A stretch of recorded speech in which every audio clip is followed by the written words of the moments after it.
생명의 시간입니다. 우리 아침 예배로 하나님 앞에 함께 나가겠습니다.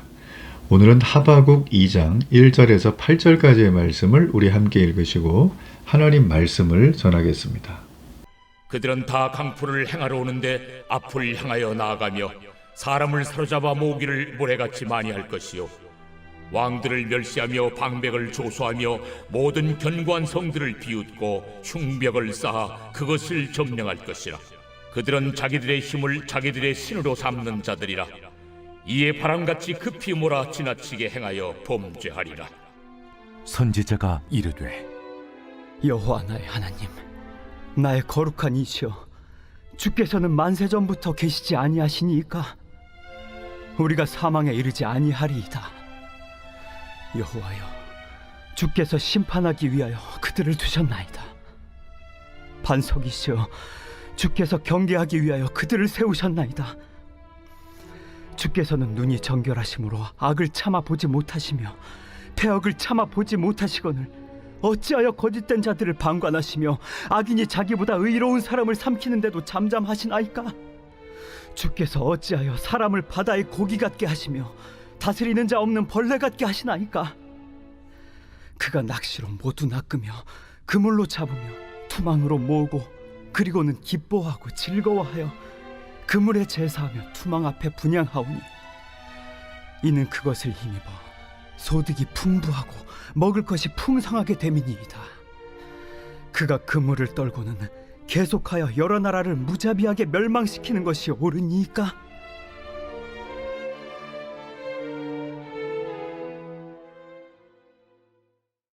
내가 기도하는 것들이 있습니다. 개인의 기도 제목, 우리 주변을 위한, 나라를 위한, 민족을 위한, 시대를 위한 기도 제목들이 있습니다. 우리가 아직 인생의 마지막까지는 살지 않았죠. 오늘 예배를 드리고 있는 분들은 다 살아계시니까 육체 가운데 계시기 때문에 들을 수 있는 거잖아요. 근데 우리가 조금만 시대를 거슬러 올라가서 믿음의 선배님들을 보면 대표적인 여러 많은 분들 중에 이런 고백들을 많이 합니다. 그리고 이런 얘기를 우리가 듣죠. 그 믿음의 선배님들이 신앙생활 하면서 하나님 앞에 구한 것들이 있어요. 그건 자기 자신의 문제뿐만 아니라 주변, 또 영혼 구원, 하나님 나라, 교회를 위한 참 많죠. 근데 그런 것들이 모두가 다 응답이 되고 돌아가셨다? 아니다, 일부분은 응답이 되지 않았다. 여러분 어느 쪽일까요? 우리가 물어보나 마나 두 번째겠죠. 그래서 많은 사람들은 그가 살아있을 때 했던 그 기도가 안 이루어지는 걸 보고 에이 거봐, 하나님은 세상을 만들기만 했지 팔짱 끼고 계시다가 시간 돼서 퇴근하셨다니까? 이렇게 얘기를 하면서 하나님을 이렇게 조롱하는 그런 경우들이 요즘에 굉장히 많이 있습니다. 그래서 하나님 말씀이 어찌 보면 너무나 힘이 없어 보이고 하나님 말씀이 이 땅 가운데 이루어지지 않는 것처럼 불확실해 보이는 그런 어떤 상황들을 보게 되어집니다. 여러분 하나님 말씀이 정말 그럴까요? 성경은 하나님의 말씀은 반드시 성취될 것이다 이렇게 말을 해주고 있습니다. 하나님의 말씀은 하나님의 시간과 사람의 시간이 다르죠. 그래서 하나님의 말씀의 성취가 더디다고 여겨질 때가 우리 편에서는 있습니다. 그러나 하나님은 더딜지라도 기다릴 것을 지시하셨어요. 지체되지 않고 반드시 응하리라고 말씀해 주셨습니다. 자, 오늘 우리가 읽었던 이 짧은 구절의 말씀이 바로 그거예요. 하나님께서 오늘 분명한 대답을 해주시고 또 분명한 기준을 세워주십니다. 그게 어떤 것인가, 하나님의 어떤 내용이 담겨져 있는가, 우리가 그런 부분을 한번 좀 살펴보겠습니다. 자, 2절에 보면 너는 이 묵시를 기록하여 돼 있죠. 그리고 3절에 이 묵시는 정한 때가 있나니 그 종말이 속히 이르겠다. 결코 거짓되지 아니하리라. 비록 더딜지라도 기다리라. 지태지지 않고 반드시 응하리라. 자, 이 하바국이 쓰지고 있는 이 당시 상황은 이 바벨론 시대입니다. 이 천하를 호령하던 바벨론, 정말 아주 악하고 잔인하게 모든 나라들을 휩쓸고 지나가면서 이 복종하면 살려두고 그렇지 않으면 전부 다 이 멸해버리는 정말 극악무도한 행동을 했던 바벨론이죠. 그렇지만 이들은 굉장히 찬란한 문명을 일으켰습니다. 그래서 그 문명이 아마 세세 무궁토록 가지 않겠는가. 많은 사람들은 그렇게 생각을 했죠. 여러분 그렇지만 이 3절의 말씀을 보면 이 3절의 말씀에 우리 기준으로 볼 때 바로 이 얘기는 하나님의 징벌이 바벨론에게 임할 것이다 라는 거예요. 그러니까 하나님의 심판이죠. 자, 정확하게 이 하바국의 때로부터 거의 80년 후에 이 하나님의 말씀이 그대로 이루어집니다. 네. 자, 우리 인간이 볼 때는 도대체 언제 이루어지는 거야? 왜 이렇게 하나님은 모호하셔? 하나님은 아직까지도 이렇게 돌보지 않으시는 거야? 라고 하면서 우리가 원망할 수 있는 충분한 시간이었지만 이건 하나님의 관점에서 볼 때는 결코 길지 않은 시간입니다. 하나님의 시간은 흘러가는 시간이 아닙니다. 하나님의 시간은 이 카이로스의 시간입니다. 하나님은 쫙 이렇게 테이블 위에다가 전 세계 모든 우주를 포함한 모든 만물을 펼쳐놓고 시간의 주인이시니까 그분은 과거를 현재처럼 보고 현재를 미래처럼 보는 분이에요. 이 세계가 한꺼번에 다 볼 수 있는 초월자십니다. 하나님은. 초능력자가 아니고 초월자예요. 우리가 하나님을 너무 이렇게 친근하게 부르다 보니까 너무 편하게 대하는데 여러분 하나님의 속성은 전지전능하시는 분이죠. 그분은 무소부재하신 분입니다. 그분은 공간과 차원과 시간과 그 어떤 물리적인 힘에도 굴하지 않는 분이에요. 왜냐하면 그걸 만드신 분이죠.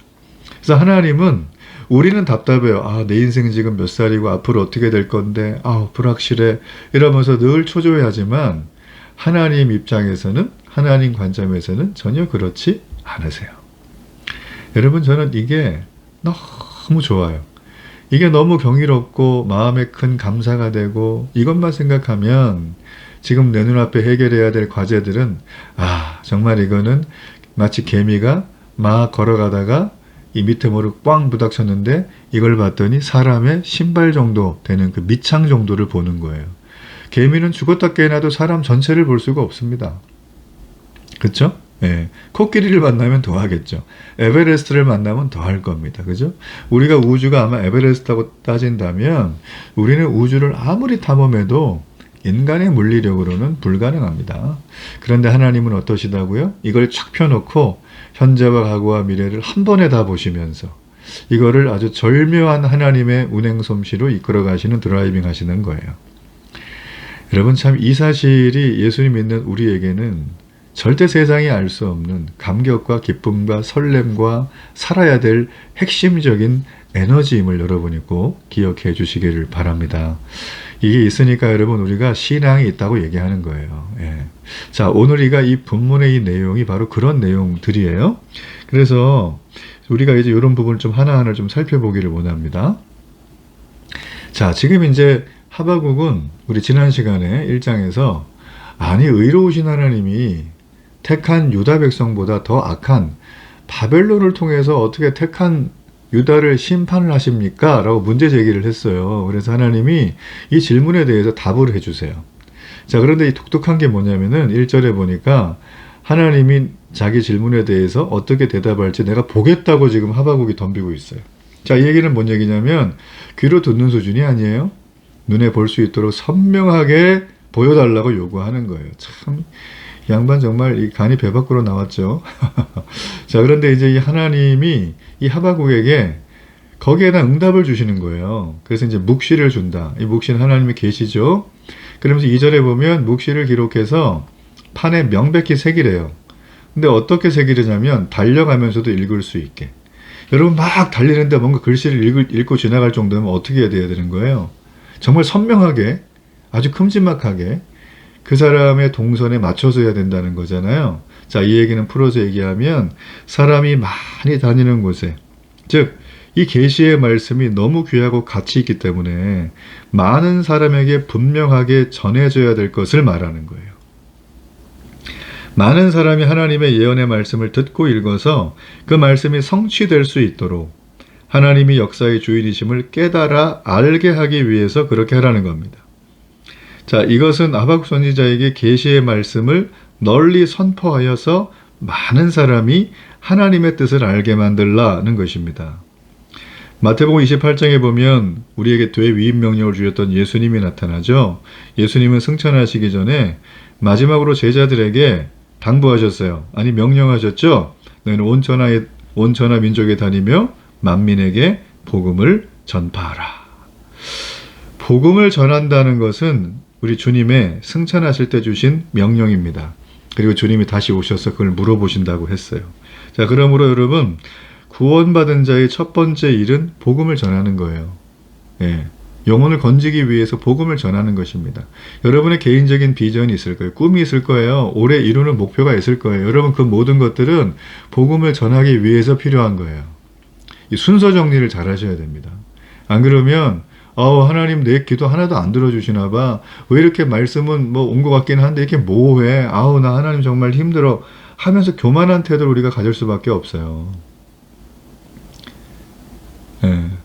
되게 보면은 하나님 말씀이 전해지거든요. 근데 분명하지 않다, 이해를 못하겠다 이런 말을 하면서 이 말씀은 실현되지 않을 거예요. 이런 생각이 깔려 있어요. 사람들 마음에. 이게 뭐냐면 교만한 태도입니다. 왜냐하면 하나님은 어미하신 하나님이에요.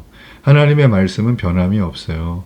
하나님은 모든 걸 다 아시지만, 우리의 죄의 투성이를 아시지만 여전히 참고 인내하며 우리를 돌보시는 분이거든요. 그분에게 할 태도가 아니라는 거예요. 그러니까 하나님 말씀 우리에게 주어졌어요. 그 말씀 우리가 이해를 하든 못하든 반드시 이루어진다라는 거예요. 그게 바로 3절의 메시지예요. 반드시 응하리라. 하나님은 이걸 반복해서 계속 강조한다는 거예요. 그렇죠? 그래서 여러분, 우리가 착각하고 있는 것 중에 하나가 뭐냐면 내가 다 이해해야지만 믿을 거야.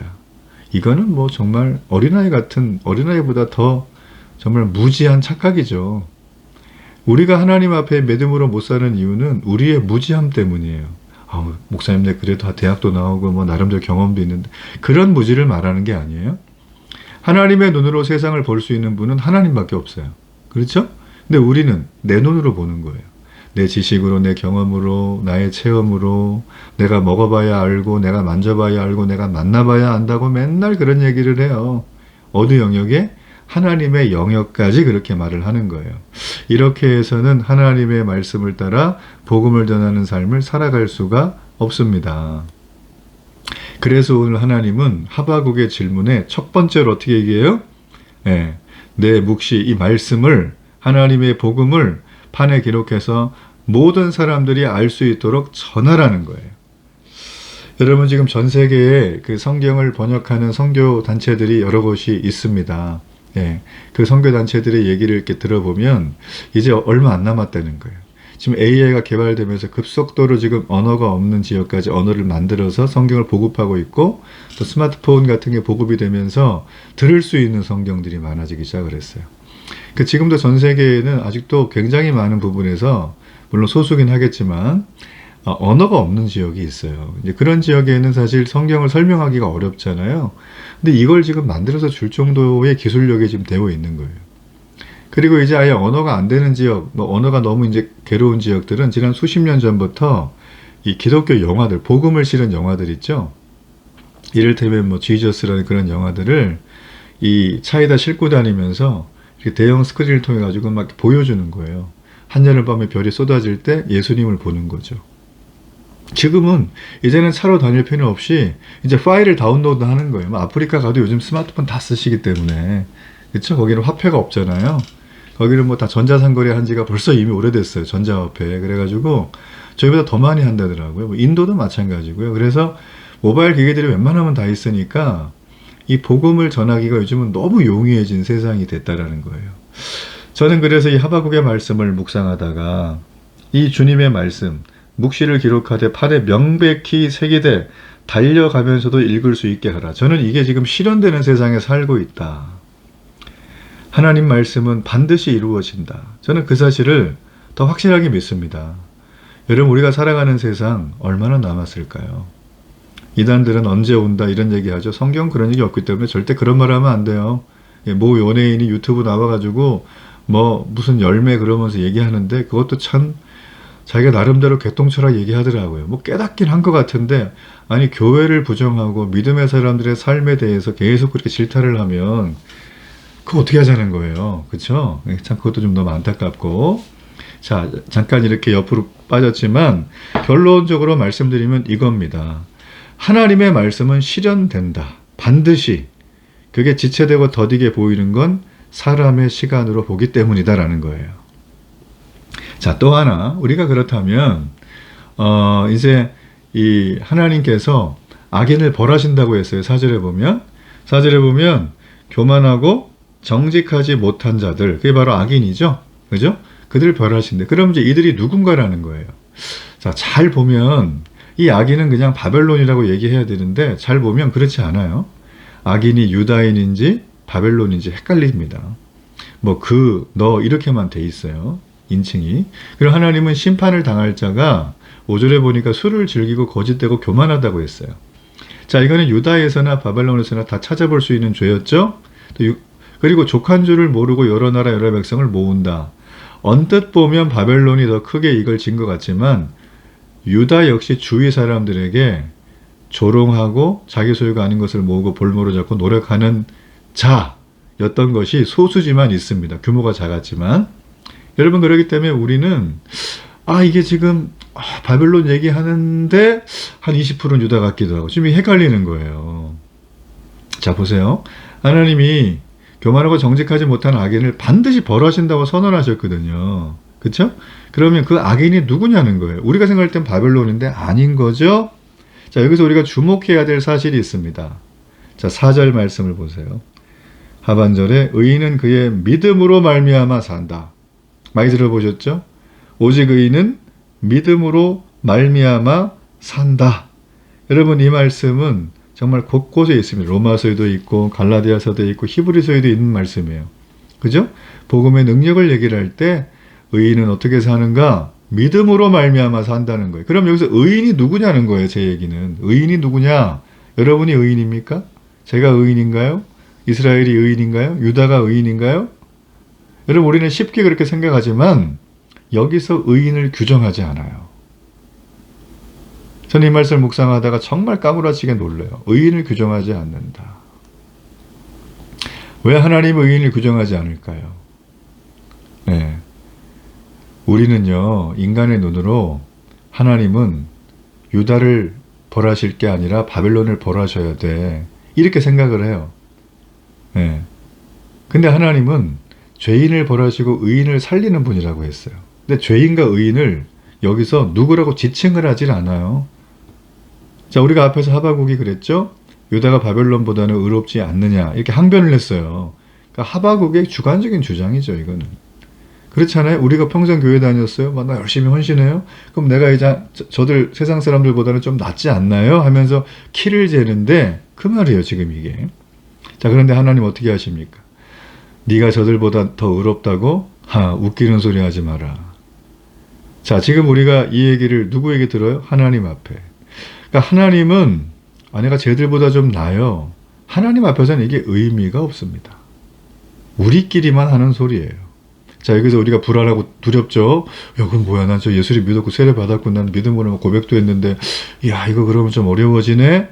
라는 어떤 불확실함을 제가 던지는 게 아닙니다. 잘 들으세요. 자, 하나님은 이 본문의 말씀으로 볼 때 의인이 악인이 어느 나라 백성인과는 상관이 없어요. 다만 뭐예요? 그들이 지은 죄에 합당한 벌을 내릴 것이다. 무서운 얘기예요. 하나님의 기준은 사람의 기준과 달라요. 지은 죄에 합당한 벌을 내리신다. 여러분, 그래서 의인은 믿음으로 말미암아 살리라 라고 하는 얘기가 복음의 핵심인 이유가 여기에 있습니다. 자, 여러분, 이거는 내가 20년 전에 믿음으로 구원 받았어. 땡! 이거 아니에요. 시제가 현재입니다. 현재. 앞으로 계속 지속적으로 가야 되는 거예요. 오늘 의인으로 살면 내일도 사는 거예요. 의인은 믿음으로 말미암아 사는 걸 획득하는 거예요. 이거를. 내 신분이 바뀐 게 아니에요. 자, 그런데 여기서 우리가 그러면 구원은 노력해서 얻는 거예요? 이런 질문이 가잖아요. 많은 분들이 여기서 이제 갈대자를 그리면서 헷갈려 합니다. 이단들이 이제 그런 것 같아 얘기 많이 하죠. 그죠? 제가 얘기했던 그 모든 연예인이 이거 갖다가 소위 말하면 이제 뭐 이단의 어떤 주장들 몇 개 가져다 얘기한다고 제가 이렇게 글을 봤어요. 자, 여기서 잘 들으세요. 구원은 하나님 소관이죠. 그죠? 우리가 알 수 없어요. 내가 지금 예수님 믿고 죽은 사람 구원 받았는지 안 받았는지 모릅니다. 근데 입으로 고백은 했어요. 증거는 하나도 없어요. 지금 죽었으니까 믿고. 근데 내 평생 믿었어요. 수십 년, 80년, 90년 가까이. 5대째예요, 막 집안이. 자, 그러면 누가 구원받은 겁니까? 자, 정답은 하나님만 아신다. 여러분, 구원은 우리 소관이 아니에요. 내가 잘한다고 구원받고 못한다고 안 받고 어제까지 잘 믿다 오늘 안 믿으면 구원 안 받고 그게 아니에요. 하나님이 어떻게 합니까? 이미 태고 때부터 태초에 생명책에 기록된 자들을 불러 모으겠다는 거예요. 참 안타까운 얘기입니다. 이게 뭐 예정론이란 이름으로 이중 예정이다, 뭐 구속 예정이다 하면서 이걸로 막 신학적으로 열심히 싸우는데요. 제가 목회자로서 목회 현장에 있으면서 느껴진 바는 딱 하나예요. 구원받은 사람은 달라요. 예. 복잡한 신학적인 얘기 하지 말자고요. 그거는 신학자들과 목회자들이 고민할 주제고요. 그걸 명확하게 갈라낸다고 해도 여러분이 의인은 믿음으로 산다고 하는 현재 진행형의 시제를 오늘의 삶을 그 옷을 입고 살아가지 않으면 꽝입니다. 예. 오늘 굉장히 중요한 주제예요. 구원의 기준에 대해서 지금 다뤄주고 있거든요. 우리가 유다인인가 바벨론인가 그건 중요하지 않아요. 만약 그게 중요했으면 아브라함의 자녀였던 혈통상 유대인들은 다 구원받고 성경이 필요 없어야 되잖아요. 모세오경만 있으면 딱 끝나는 건데 근데 성경은 66권이나 되잖아요. 그건 무슨 얘기일까요? 모세오경은 구원을 주는 책이 아니라는 거예요. 구원받은 백성의 삶을 얘기하는 거예요. 세상과 이렇게 관계를 형성하라. 주변과 이렇게 관계를 형성하라. 나라에 이렇게 관계를 형성하라. 나 자신과 관계를 이렇게 형성하라. 근데 그걸 까그리 무시한 게 유대인들이에요. 그러니까 바벨론 포로가 된 거죠. 이들이 뭐 할 말이 있습니까? 하박국이 지금 이 상황에 와가지고 자기 의로움을 내세우고 있는데 하나님 볼 때는 얼마나 웃길까요? 얘가 제정신을 아직도 못 차렸네. 얘는 이렇게 호되게 혼나고선도 지금 여전히 지금 딴 생각하고 있네. 인간이 그래요, 여러분. 그쵸? 인간이 그래요. 구원의 기준은 유대인도 이방인도 아닙니다. 복음을 알고 믿느냐 안 믿느냐예요. 자, 그 기준은 그 제한된 리미티드는 언제 있습니까? 바로 이 땅에 육체를 입고 있는 동안이에요. 그래서 우리가 뭘 해야 되나요? 하나님의 말씀이 반드시 이루어진다. 이 묵시를 판에 기록하고 달려가면서도 읽을 수 있도록 많은 사람이 다니는 곳에서 이거 보여주는 거예요. 여러분의 삶으로 여러분의 언어로 보여주는 거예요. 그래서 우리의 할 일은 예수님 말씀하신 것처럼 땅끝까지 이르러 복음을 전하라. 여러분 이게 가장 큰 사명입니다. 여러분 이거 놓치지 마세요. 놓치지 마세요. 이 땅에 육신을 입고 100년 200년을 산다고 장담할 사람은 단 한 명도 없어요. 그런 사람은 세상에 제일 어리석은 사람이에요. 내 계획이 아무리 촘촘해도 계획을 이루시는 분은 하나님이에요.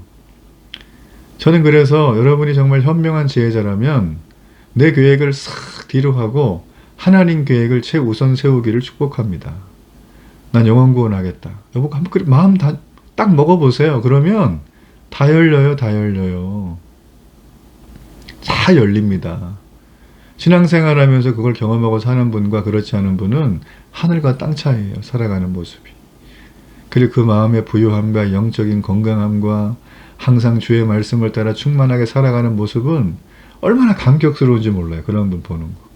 저의 소원은 저희 데일리교회 모든 성도들이 다 그렇게 살아가는 겁니다. 제가 교회를 개척한 이유는 그거 하나예요. 제가 그거 보는 게 제 소원이에요. 소원. 저도 그렇게 살고 싶고 우리 데일리교회 성도들도 그렇게 살고 싶고 그래서 하나님이 얼마나 기뻐할까. 저는 그거 보는 게 제 인생의 제 신앙의 교회를 개척한 이유이자 전부라고 저는 여러분에게 고백합니다. 여러분 구원의 기준은 우리가 살폈지만 하나님 분명합니다. 하나님의 시간은 인간의 시간과 다르다. 지체되고 더디 오는 것 같지만 반드시 바벨론은 멸망한다. 그 바벨론이 의인이 죄인이 누군지 우리는 모른다. 구원은 생명책에 기록되어 있다. 우리는 모른다는 거예요. 여러분 아시겠죠? 여러분 그러므로 여러분의 지은 죄가 있거든 회개하십시오. 어제 거 회개하시고 오늘 거도 회개하시고 그렇죠? 그리고 오늘 어떻게 해야 됩니까? 믿음으로 말미암아 나는 산다. 의인이기에. 그래서 세상에 봐도 죄는 달라. 이런 말을 좀 듣기를 주의 이름으로 축복합니다. 그래서 오늘 우리가 해야 될 게 있잖아요. 바로 오늘부터 우리가 11월 1일부터 21일까지 매일 저녁 8시에서 10시 교회에 모여서 다니엘 기도회를 합니다. 이 다니엘 기도회는 거의 한 16,000교회 되는 한국교회와 그리고 온라인에 참여하는 모든 분들이 그 시간에 모여서 찬양하고 귀한 간증을 듣고 하나님 살아계시면 그리고 기도하는 하나님을 만나는 시간이에요. 여러분 이 시간에 그동안 여러분이 즐기던 것들 좀 멈추십시오. 여러분이 좋아서 하고 있는 것들을 좀 요 시간은 당분간 좀 컴다운을 하시고 이때는 여기에 온 마음과 생각과 시간을 집중하세요. 비즈니스를 좀 덜 하시고 쉬는 거 좀 덜 하시고 먹는 거 즐기는 거 좀 덜 하시고 공부도 좀 덜 하시고 이때 모이세요. 내가 이번에 수능만 좀 잘 보고 내가 이번에 입사 시험이 있는데 내가 이번에 졸업 시험 봐야 내가 이번에 이거 좀 만나가지고 한 건 해야 되는데 여러분 그거 중요하죠. 그러나 은혜 받을 때는 지금입니다. 지금은 기도할 때예요. 하나님은 내 힘으로 하는 그것보다 하나님께 와서 하나님이 주신 사명을 따라 살아가는 우리들에게 하나님이 내시는 길, 부어주시는 길로 가는 것을 훨씬 더 하나님은 우리에게 원하고 계세요. 3살짜리 아이가 자기 손에 쥐고 있는 사탕의 크기와 아빠가 손에 쥐고 있는 사탕의 크기가 어떻게 같겠어요? 여러분이 움켜쥐고 있는 것보다 하나님이 쥐고 있는 것은 상상할 수 없이 커요. 이거 기대가 되지 않습니까? 여러분 꼭 오늘 예배당 나오십시오. 21일간 작정을 하고 우리 다니엘 기도회 가운데 하나님을 꼭 만나십시오. 기도의 문이 열리십시오. 성령의 충만함을 받으시고 하나님의 방언을 받으시고 우리의 육신의 몹쓸 질병이 치유되고 삶의 모든 깨어진 관계가 회복되는 역사를 경험하게 하여 주옵소서. 여러분 그런 마음으로 꼭 나오시기를 축복합니다. 결단의 기도를 드립니다. 하나님 의인은 믿음으로 말미암아 사합니다. 이것이 내 인생의 전부요 가장 중요한 목적이요 목표가 되게 하여 주옵소서. 예수님 이름으로 기도합니다. 아멘.